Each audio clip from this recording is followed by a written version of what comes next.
এই লেসনে আমি ফটোশপের এই টুলস নিয়ে কীভাবে কাজ করতে হয় তার একটা বেসিক ধারণা আপনাদেরকে দিব, কারণ এই টুলস অত্যন্ত গুরুত্বপূর্ণ। মূলত টুলস দিয়েই ফটোশপের টুলস এবং যে মেনু রয়েছে এবং এই প্যালেট রয়েছে, এই তিনটির কম্বিনেশনেই মূলত গ্রাফিক্স ডিজাইন, স্পেশালি ফটোশপের কাজগুলো করা হয়।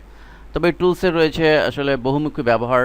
তো আমি শুধু বেসিক ধারণাগুলো আপনাকে, এর পরিচয়গুলো আমি তুলে ধরছি। তো ধরুন এখানে বিভিন্ন ধরনের টুলস রয়েছে। আমরা যদি মাউস এখানে নিয়ে যাই, এটা হচ্ছে রেক্ট্যাঙ্গেল মার্কিউ টুল। আমরা যদি নিচে এটি চলে পলিগন ল্যাসো টুল এবং ম্যাজিক ওয়ান টুল, এবং এখানে যদি আমরা নিয়ে যাই গ্রেডিয়েন্ট টুল, এখানে ইরেজ টুল। তো আসলে এক একটি টুলের এক একটি নাম রয়েছে। এখন শুধু নাম বললে তো আর আপনি এটির কার্যকারিতা বুঝতে পারবেন না। তো এটি আসলে প্রত্যেকটির কী কাজ, এটা আমরা পরবর্তী বিভিন্ন লেসনে স্টেপ বাই স্টেপ দেখিয়েছি। শুধু বেসিক আপনি নামগুলো সম্পর্কে জানেন এবং এটির এবং এখানে শুধু একটি করেই নয়, লক্ষ্য করুন এখানে যদি আমরা এই ইসে ক্লিক করি, রেক্ট্যাঙ্গেল মার্কিউ টুল একটি ক্লিক করে চেপে ধরি, তাহলে এর সাথে সাথে আরও 4টি টুল, এটি রিলেটেড 4টি টুল এখানে রয়েছে। ইলেকট্রিক্যাল মার্কিউ টুল, সিঙ্গেল রো মার্কিউ টুল, সিঙ্গেল কলাম। তো ক্লিক করে চেপে ধরলে আমাদের আরও টুলস বের হয়ে আসবে। একইভাবে অন্য যে সমস্ত টুল রয়েছে এগুলোতেও যদি আমরা চেপে ধরে রাখি, এর রিলেটেড আরও টুলস আমরা পাবো কাজ করার জন্য। এবং এখানে রয়েছে ফোরগ্রাউন্ড কালার, এটি বাই ডিফল্ট হোয়াইট রয়েছে। আমরা যদি অন্য কোনো কালার সেট করতে ক্লিক করলেই আমাদের কালার পিকার আসবে। এখানে জাস্ট একটি ক্লিক করব, এখান থেকে যে কোনো কালার সিলেক্ট করলে, লাইক এই কালারটি যদি সিলেক্ট করি, ওকে দিই, তাহলে আমরা এখানে দেখতে পাচ্ছি ফোরগ্রাউন্ডে এই কালারটি আসছে। অর্থাৎ আমাদের কালার নিয়ে কাজ করতে গেলে এই কালারটি আমরা পিক করতে পারবো। এবং এটি হচ্ছে ব্যাকগ্রাউন্ড কালার, এটির মধ্যে ক্লিক করলে আমরা ভিন্ন ডিফারেন্ট কোনো কালার যদি সিলেক্ট করে দিই, ওকে দিলাম, নিচে ব্যাকগ্রাউন্ড কালার চলে আসলো।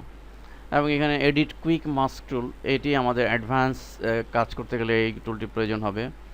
এটি আমাদের চেঞ্জ স্ক্রিন মোড, এটি ক্লিক করলে দেখুন স্ক্রিন মোড চেঞ্জ হয়ে যাচ্ছে। নর্মালি আমাদের বাই ডিফল্ট স্ট্যান্ডার্ড মোড থাকে।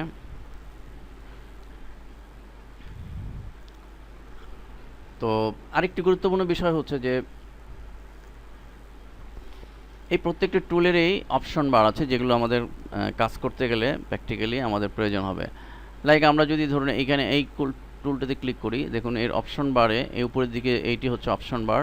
অর্থাৎ এই ক্লিকের এই টুলের সাথে রিলেটেড যে সমস্ত বিষয় সেটি, অর্থাৎ এখানে ক্লিক করার সাথে সাথে এখানে আমাদের বিভিন্ন অপশন রয়েছে। ফেদার, জিরো রয়েছে। এই অনেক সময় আমাদের দেখা যাচ্ছে যে জিরোর জায়গায় পয়েন্ট বাড়িয়ে কমিয়ে করার প্রয়োজন হচ্ছে। স্টাইল আছে, এগুলো চেঞ্জ, হোয়াইট, হাইট, হোয়াইট, এগুলি চেঞ্জ করে আমাদের প্রয়োজন হতে পারে। আমি যদি এটি একটু চেঞ্জ করে এই টুলে ক্লিক করি, লক্ষ্য করুন তাহলে কিন্তু চেঞ্জ হয়ে গেছে। আমি যদি এখানে এটিতে ক্লিক করি তাহলে আমার কিন্তু অপশন বার, মানে এটি রিলেটেড অপশন বার চলে এসছে। হ্যাঁ, ধরুন আমার এই স্ট্যাম্প টুলে এখানে 31 আছে, আমি এখানে ক্লিক করে আমি যদি বাড়িয়ে দিই, এখানে 94 দিলাম 1, তাহলে আমার এই যে এইটি বড় হয়ে গেল। হ্যাঁ, হার্ডনেস আমি ইচ্ছা করলে বাড়িয়ে কমিয়ে দিতে পারি। তো মোট কথা, এবং আমি গ্রেডিয়েন্ট টুলে ক্লিক করলে এটির কিন্তু অপশন বার এখানে চলে এসছে। হ্যাঁ, এখানে ক্লিক করলে আমাদের বিভিন্ন গ্রেডিয়েন্ট চলে আসবে। তো মোট কথা প্রত্যেকটি টুলের সাথে এটি রিলেটেড অপশন বার চলে আসবে, এবং এই অপশন বারের বিভিন্ন প্যারামিটার চেঞ্জ করার মাধ্যমে আমাদের কাজ করা লাগবে। এখন অনেক সময় এমন যদি হয় যে আপনি চেঞ্জ করলেন কিন্তু আপনি বুঝতে পারছেন না যে এটি আসলে কোনটি অ্যাপ্রোপ্রিয়েট, পারফেক্ট, তখন আপনি ইচ্ছা করলে এটি রিসেটও করতে পারবেন। তো রিসেট করার জন্য ধরুন আমি এখানে একটি জিনিস চেঞ্জ করেছিলাম, এটির ক্লোন টুলে 149।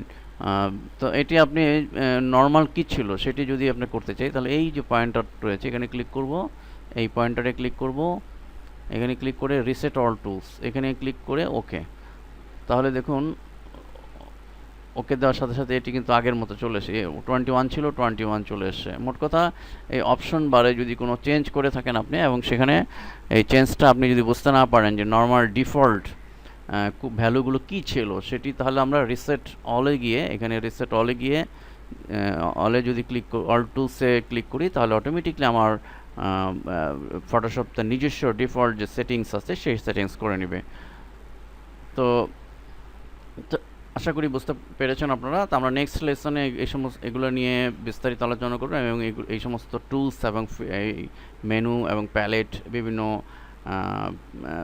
কম্পোনেন্টের সাহায্যে আমরা রিয়েল লাইফ প্রজেক্ট কীভাবে করতে হয় প্র্যাকটিক্যালি সেগুলো দেখব।